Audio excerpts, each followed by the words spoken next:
इमाम आज़म अबू हनीफा अलैहि रहमा किसी से कर्ज लेना था, दरवाजे पे दस्तक दी, धूप में आके खड़े हो गए। किसी ने कहा हजरत दीवार का साया पड़ रहा है तो आप साये में खड़े हो जाइए। कहा कि मैं साहिबे मकान से कर्ज लेना है, मैं डरता हूं ये साया कहीं सूद ना बन जाए। जिससे कर्ज लेना हो उससे फायदा लेना सूद होता है ना कर्ज के अलावा, तो कहीं ये सूद की सूरत ना बन जाए, तो मैं इस बात से डरता हूं।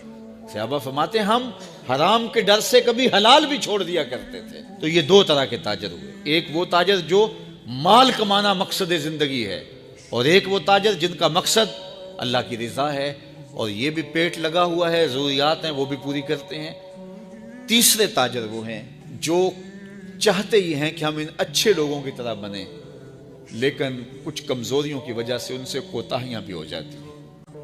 तो उनके बारे में इरशाद फरमाया, ए ताजरों के गिरोह, तुम जब तजारत करते हो तो उसमें कमी बेशी हो जाती है, कभी कोई लगव बात कर दी, कभी कोई ऐसा मामला हो गया, तो अब इसका मदावा कैसे करो? तो फरमाया तुम सदका दिया करो, तुम्हारे उस अमर का ये मदावा बन जाएगा।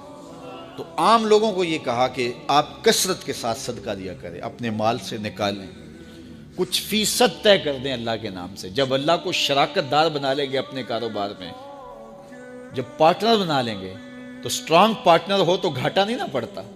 तो अपने रब को अपने कारोबार में शामिल कर रहे हैं, तुम्हारे कारोबार के अंदर घाटा नहीं पड़ेगा इंशाअल्लाह।